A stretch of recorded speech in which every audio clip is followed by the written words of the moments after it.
Franklin Pareja para analizar esto y que usted también pueda comprender junto a todo el equipo de la red Unitel qué afecta a que Yanine Áñez sea candidata. ¿Por qué tanta polémica? Bienvenido y buenos días. ¿Cómo estás, estimada Natalia? Qué gusto saludarte. Bueno, en principio tú sabes que Bolivia está viviendo una transición producto de una de las crisis políticas más profundas que ha atravesado el país después de más de una década de un gobierno bastante discrecional que empezó con una impronta populista, pero después se volvió bastante autoritario. El proceso de transición no es paternidad de un partido político, ni es propiedad de una figura propiamente. Ha sido una lucha social que además ha tenido dos componentes importantes: ciudadanía más policía y Fuerzas Armadas. Cuando convergen estos tres elementos, se debilita profundamente el régimen de Morales y finalmente renuncia. Esa renuncia no se la puede asociar a una persona, a una fuerza política, sino a un momento de inflexión donde el erosionamiento y además la discrecionalidad y además el haber utilizado e instrumentalizado las instituciones del Estado era insostenible. Pues bien, esa transición ha generado que todo cambie. Para empezar, el calendario electoral. ¿Te das cuenta? O sea, hoy por hoy estamos en un momento en el cual constitucionalmente esto ya debería haber acabado, ¿verdad? Pero no obstante, como todo esto ha cambiado, hay una transición que es absolutamente atípica. El país no está pacificado, no hay estabilidad política y la defensa de la defensa de este proceso de transición era el encargo que se le da a este gobierno. De manera que, y con esto cierro, de ser un gobierno de transición, ahora cambia y se convierte en un gobierno en campaña. Me decía, todo cambia y cambia incluso las investigaciones que se hace, por ejemplo, afines al movimiento socialismo, porque hoy, por ejemplo, llega Luis Arce para iniciar la campaña rumbo a las elecciones. Mira qué interesante esto que tú planteas. La autoridad moral del gobierno y la firmeza con la que podía haber estado actuando en contra de una cantidad de personas que probablemente hayan incurrido en delitos, ahora se deslegitima. ¿Por qué? Porque es un gobierno que está en campaña y una presidenta que es candidata, que está compitiendo. Entonces se podría asociar que todas las acciones que están realizando más obedecen a eliminar a un adversario, a judicializar la política, antes que mantener ese cariz imparcial que es el que se esperaba de este proceso. Gabriela Vivas de Santa Cruz. Gabriela, con usted, buenos días. Buenos días, Natalia. Saludamos a nuestro invitado, señor Franklin Pareja. Según su parecer, su entender, ¿quiénes son los que serán cambiados hoy del ministerio, del gabinete de la presidenta Yanine Áñez? ¿Y por qué? Yanine Áñez. ¿Y por qué? ¿Cómo está, Gabriela?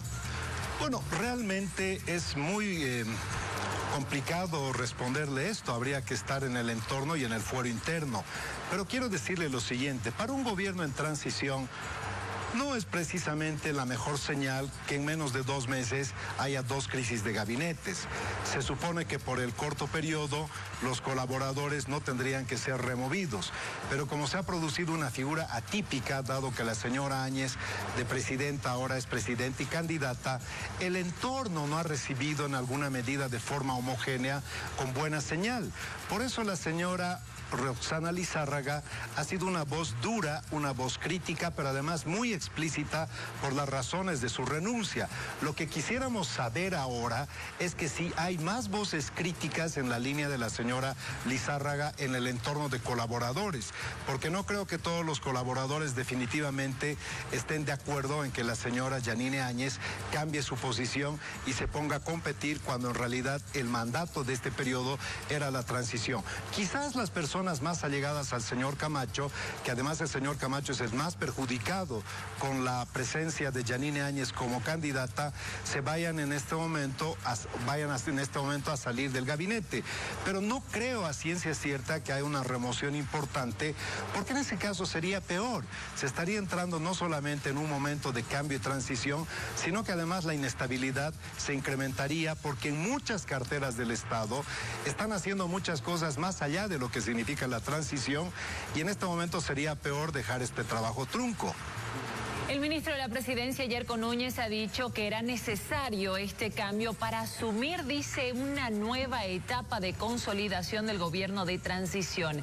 ¿De qué nueva etapa estamos hablando? Son ministros para la campaña de Yanine Áñez, lo que van a posesionar, como dijeron algunos otros analistas y políticos.